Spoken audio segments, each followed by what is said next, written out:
Read and recorded by William Kuhn. November 2006. The Mark of the Beast by Rudyard Kipling. Your gods and my gods, do you or I know which are the stronger? Native proverb. East of Suez, some hold, the direct control of Providence ceases, man being there handed over to the power of the gods and devils of Asia, and the Church of England Providence only exercising an occasional and modified supervision in the case of Englishmen. This theory accounts for some of the more unnecessary horrors of life in India. It may be stretched to explain my story. My friend Strickland of the police, who knows as much of natives of India as is good for any man, can bear witness to the facts of the case. Dumoise, our doctor, also saw what Strickland and I saw. The inference which he drew from the evidence was entirely incorrect. He is dead now. He died in a rather curious manner, which has been elsewhere described. When Fleet came to India, he owned a little money and some land in the Himalayas, near a place called Dharmsala. Both properties had been left him by an uncle, and he came out to finance them. He was a big, heavy, genial, and inoffensive man. His knowledge of natives was, of course, limited, and he complained of the difficulties of the language. He rode in from his place in the hills to spend New Year in the station, and he stayed with Strickland. On New Year's Eve there was a big dinner at the club, and the night was excusably wet. When men foregather from the utmost ends of the empire, they have a right to be riotous. The frontier had sent down a contingent of catch-em-alive-os who had not seen 20 white faces for a year, and were used to ride 15 miles to dinner at the next fort, at the risk of a Khyberee bullet where their drinks should lie. They profited by their new security, for they tried to play pool with a curled-up hedgehog found in the garden, and one of them carried the marker round the room in his teeth. Half a dozen planters had come in from the south and were talking horse to the biggest liar in Asia, who was trying to cap all their stories at once. Everybody was there, and there was a general closing up of ranks and taking stock of our losses in dead or disabled that had fallen during the past year. It was a very wet night, and I remember that we sang Auld Lang Syne with our feet in the Polo Championship Cup and our heads among the stars, and swore that we were all dear friends. Then some of us went away and annexed Burma, and some tried to open up the Sudan and were opened up by fuzzies in that cruel scrub outside Suakim, and some found stars and medals, and some were married, which was bad, and some did other things which were worse, and the others of us stayed in our chairs and strove to make money on insufficient experiences. Fleet began the night with sherry and bitters, drank champagne steadily up to dessert, then raw, rasping Capri with all the strength of whiskey, took Benedictine with his coffee, 4 or 5 whiskies and sodas to improve his pool strokes, beer and bones at 2:30, winding up with old brandy. Consequently, when he came out at 3:30 in the morning, into 14 degrees of frost, he was very angry with his horse for coughing, and tried to leapfrog into the saddle. The horse broke away and went to his stables, so Strickland and I formed a guard of dishonor to take Fleet home. Our road lay through the bazaar, close to a little temple of Hanuman, the monkey god, who is a leading divinity worthy of respect. All gods have good points, just as have all priests. Personally, I attach much importance to Hanuman, and am kind to his people, the great gray apes of the hills. One never knows when one may want a friend. There was a light in the temple, and as we passed we could hear voices of men chanting hymns. In a native temple the priests rise at all hours of the night to do honor to their god. Before we could stop him, Fleet dashed up the steps, patted 2 priests on the back, and was gravely grinding the ashes of his cigar butt into the forehead of the red stone image of Hanuman. Strickland tried to drag him out, but he sat down and said solemnly, "See that? Mark of the beast. I made it. Isn't it fine?" In half a minute the temple was alive and noisy, and Strickland, who knew what came of polluting gods, said that things might occur. He, by virtue of his official position, long resided in the country, and weakness for going among the natives was known to the priests, and he felt unhappy. Fleet sat on the ground and refused to move. He said that good old Hanuman made a very soft pillow. Then, without any warning, a silver man came out of a recess behind the image of the god. He was perfectly naked in that bitter, bitter cold, and his body shone like frosted silver, for he was what the Bible calls a leper as white as snow. Also he had no face, because he was a leper of some years' standing, and his disease was heavy upon him. We too stooped to haul Fleet up, and the temple was filling and filling with folk who seemed to spring from the earth, when the silver man ran in under our arms, making a noise exactly like the mewing of an otter, caught Fleet round the body, and dropped his head on Fleet's breast before we could wrench him away. Then he retired to a corner and sat mewing, while the crowd blocked all the doors. The priests were very angry until the silver man touched Fleet. That nuzzling seemed to sober them. At the end of a few minutes' silence one of the priests came to Strickland and said in perfect English, "Take your friend away. He has done with Hanuman, but Hanuman has not done with him." The crowd gave room, and we carried Fleet into the road. Strickland was very angry. He said that we might all three have been knifed, and that Fleet should thank his stars that he had escaped without injury. Fleet thanked no one. He said that he wanted to go to bed. He was gorgeously drunk. We moved on, Strickland silent and wrathful, until Fleet was taken with violent shivering fits and sweating. He said that the smells of the bazaar were overpowering, and he wondered why slaughter-houses were permitted so near English residences. "Can't you smell the blood?" said Fleet. We put him to bed at last, just as the dawn was breaking, and Strickland invited me to have another whiskey and soda. While we were drinking he talked of the trouble in the temple, and admitted that it baffled him completely. Strickland hates being mystified by natives, because his business in life is to overmatch them with their own weapons. He has not yet succeeded in doing this, but in 15 or 20 years he will have made some small progress. "They should have mauled us," he said, "instead of mewing at us. I wonder what they meant. I don't like it one little bit." I said that the managing committee of the temple would in all probability bring a criminal action against us for insulting their religion. There was a section of the Indian Penal Code which exactly met Fleet's offence. Strickland said he only hoped and prayed that they would do this. Before I left I looked into Fleet's room, and saw him lying on his right side, scratching his left breast. Then I went to bed, cold, depressed, and unhappy, at 7 o'clock in the morning. At 1 o'clock I rode over to Strickland's house to inquire after Fleet's head. I imagined that it would be a sore one. Fleet was breakfasting and seemed unwell. His temper was gone, for he was abusing the cook for not supplying him with an underdone chop. A man who can eat raw meat after a wet night is a curiosity. I told Fleet this, and he laughed.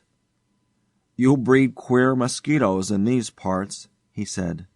"I've been bitten to pieces, but only in one place." "Let's have a look at the bite," said Strickland. "It may have gone down since this morning." While the chops were being cooked, Fleet opened his shirt and showed us, just over his left breast, a mark, the perfect double of the black rosettes, the 5 or 6 irregular blotches arranged in a circle, on a leopard's hide. Strickland looked and said, "It was only pink this morning. It's grown black now." Fleet ran to a glass. "By Jove," he said, "this is nasty. What is it?" We could not answer. Here the chops came in, all red and juicy, and Fleet bolted 3 in a most offensive manner. He ate on his right grinders only, and threw his head over his right shoulder as he snapped the meat. When he had finished, it struck him that he had been behaving strangely, for he said apologetically, "I don't think I ever felt so hungry in my life. I've bolted like an ostrich." After breakfast Strickland said to me, "Don't go. Stay here, and stay for the night." Seeing that my house was not 3 miles from Strickland's, this request was absurd. But Strickland insisted, and was going to say something when Fleet interrupted by declaring in a shamefaced way that he felt hungry again. Strickland sent a man to my house to fetch over my bedding and a horse, and we three went down to Strickland's stables to pass the hours until it was time to go out for a ride. The man who has a weakness for horses never wearies of inspecting them, and when two men are killing time in this way, they gather knowledge and lies the one from the other. There were 5 horses in the stables, and I shall never forget the scene as we tried to look them over. They seemed to have gone mad. They reared and screamed and nearly tore up their pickets. They sweated and shivered and lathered and were distraught with fear. Strickland's horses used to know him as well as his dogs, which made the matter more curious. We left the stable for fear of the brutes throwing themselves in their panic. Then Strickland turned back and called me. The horses were still frightened, but they let us gentle and make much of them, and put their heads in our bosoms. "They aren't afraid of us," said Strickland. "Do you know, I'd give 3 months' pay if Outrage here could talk." But Outrage was dumb, and could only cuddle up to his master and blow out his nostrils, as is the custom of horses when they wish to explain things but can't. Fleet came up when they were in the stalls, and as soon as the horses saw him, their fright broke out afresh. It was all that we could do to escape from the place unkicked. Strickland said, "They don't seem to love you, Fleet." "Nonsense," said Fleet. "My mare will follow me like a dog." He went to her. She was in a loose box, but as he slipped the bars she plunged, knocked him down, and broke away into the garden. I laughed, but Strickland was not amused. He took his mustache in both fists and pulled at it till it nearly came out.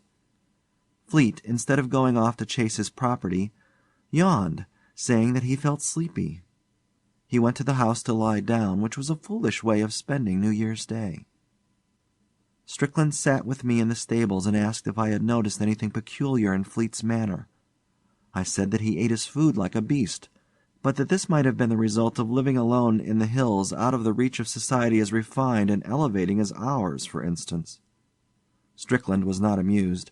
I do not think that he listened to me, for his next sentence referred to the mark on Fleet's breast, and I said that it might have been caused by blister flies, or that it was possibly a birthmark newly born and now visible for the first time. We both agreed that it was unpleasant to look at, and Strickland found occasion to say that I was a fool. "I can't tell you what I think now," he said, "because you would call me a madman. But you must stay with me for the next few days, if you can. I want you to watch Fleet, but don't tell me what you think till I have made up my mind." "But I am dining out tonight," I said. "So am I," said Strickland, "and so is Fleet. At least if he doesn't change his mind."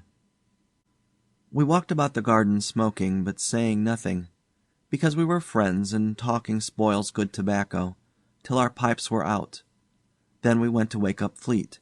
He was wide awake and fidgeting about his room. "I say, I want some more chops," he said. "Can I get them?" We laughed and said, "Go and change. The ponies will be round in a minute." "All right," said Fleet. "I'll go when I get the chops. Underdone ones, mind." He seemed to be quite in earnest. It was 4 o'clock, and we had had breakfast at 1. Still, for a long time, he demanded those underdone chops. Then he changed into riding clothes and went out into the veranda. His pony, the mare had not been caught, would not let him come near. All 3 horses were unmanageable, mad with fear, and finally Fleet said that he would stay at home and get something to eat. Strickland and I rode out, wondering. As we passed the temple of Hanuman, the Silver Man came out and mewed at us. "He is not one of the regular priests of the temple," said Strickland. "I think I should peculiarly like to lay my hands on him." There was no spring in our gallop on the racecourse that evening. The horses were stale, and moved as though they had been ridden out. the fright after breakfast has been too much for them," said Strickland. That was the only remark he made through the remainder of the ride. Once or twice I think he swore to himself, but that did not count. We came back in the dark at 7 o'clock, and saw that there were no lights in the bungalow. "Careless ruffians my servants are," said Strickland. My horse reared at something on the carriage drive, and Fleet stood up under its nose. "What are you doing grovelling about the garden?" said Strickland. But both horses bolted and nearly threw us. We dismounted by the stables and returned to Fleet, who was on his hands and knees under the orange bushes. "What the devil's wrong with you?" said Strickland. Nothing in the world," said Fleet, speaking very quickly and thickly. "I've been gardening, botanizing, you know. The smell of the earth is delightful. I think I'm going for a walk. A long walk. All night." Then I saw that there was something excessively out of order somewhere, and I said to Strickland, "I am not dining out." "Bless you," said Strickland. "Here, Fleet, get up. You'll catch fever there. Come in to dinner and let's have the lamps lit. We'll all dine at home."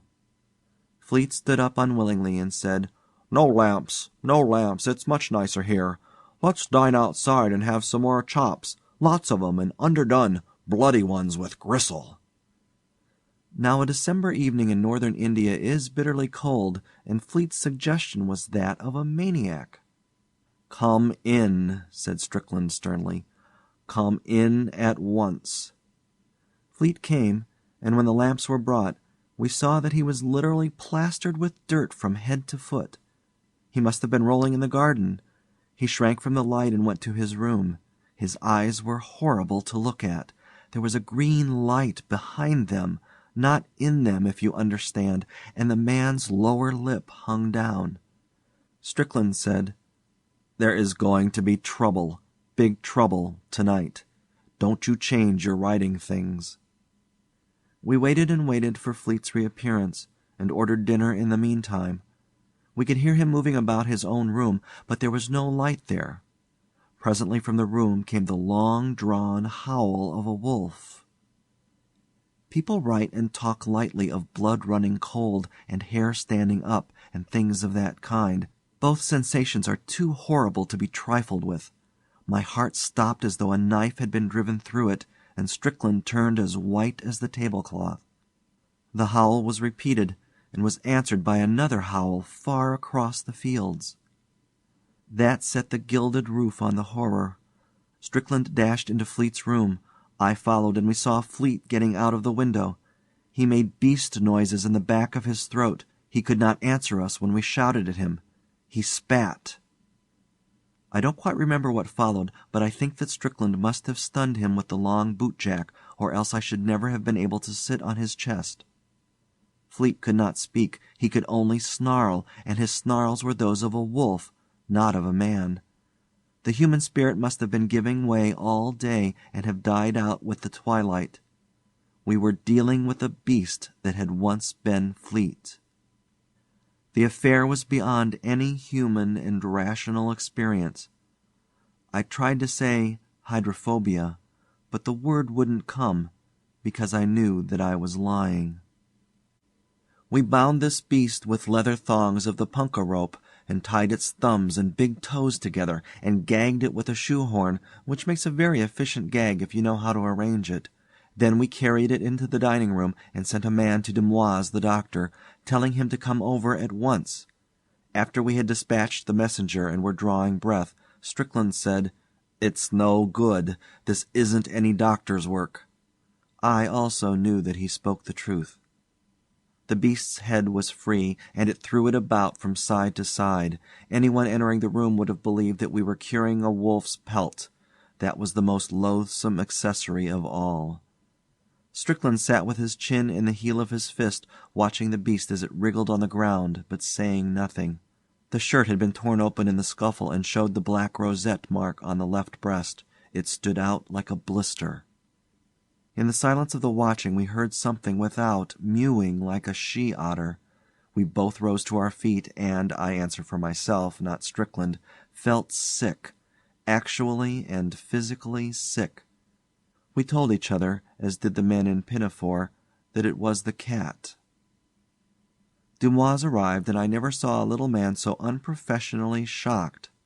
He said that it was a heart-rending case of hydrophobia, and that nothing could be done. At least any palliative measures would only prolong the agony. The beast was foaming at the mouth. Fleet, as we told Dumoise, had been bitten by dogs once or twice.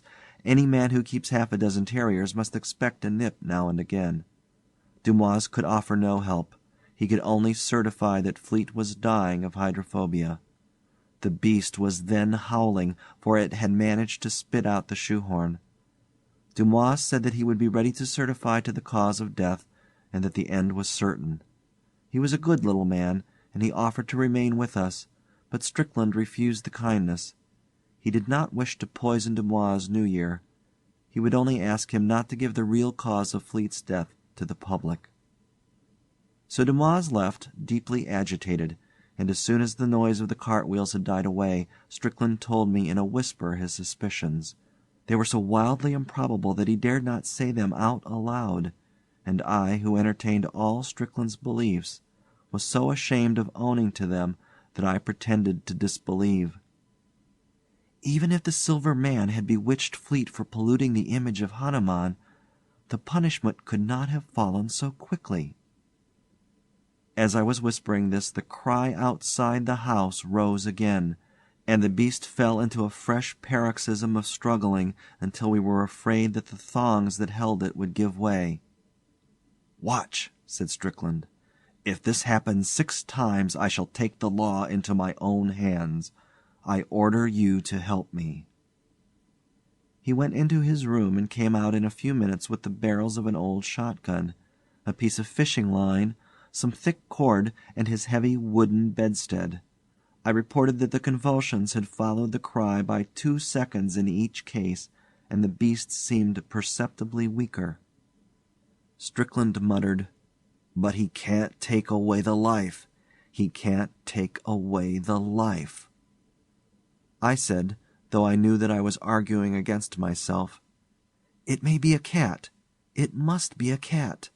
If the Silver Man is responsible, why does he dare to come here?" Strickland arranged the wood on the hearth, put the gun barrels into the glow of the fire, spread the twine on the table, and broke a walking stick in 2. There was 1 yard of fishing line, gut, lapped with wire, such as is used for Manseer fishing, and he tied the 2 ends together in a loop.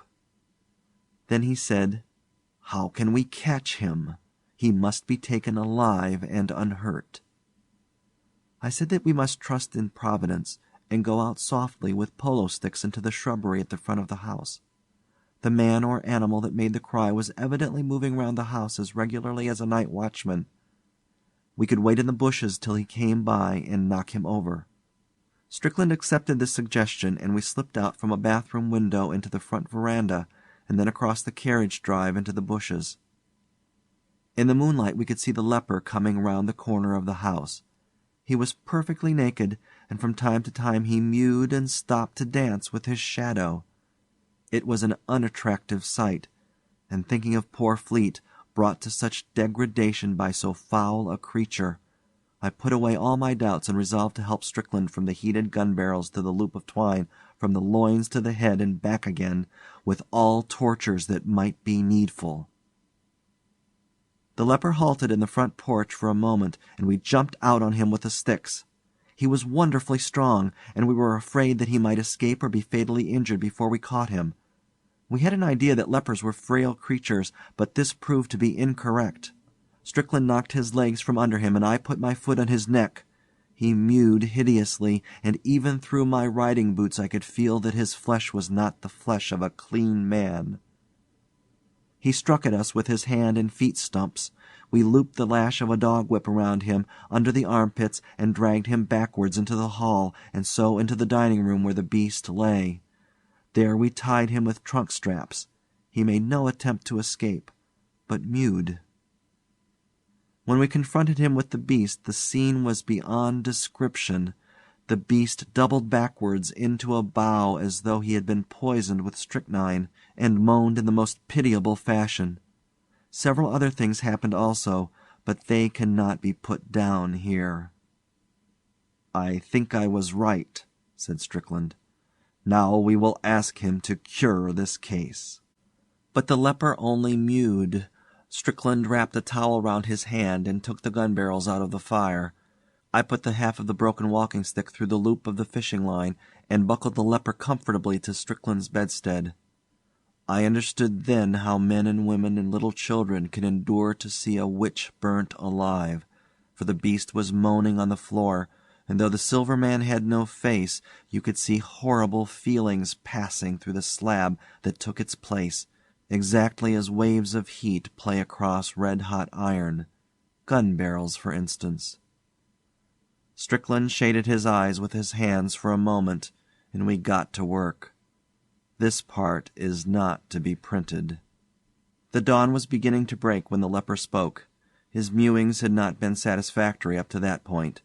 The beast had fainted from exhaustion, and the house was very still. We unstrapped the leper and told him to take away the evil spirit. He crawled to the beast and laid his hand upon the left breast. That was all. Then he fell face down and whined, drawing in his breath as he did so. We watched the face of the beast, and saw the soul of Fleet coming back into the eyes. Then a sweat broke out on the forehead, and the eyes—they were human eyes—closed.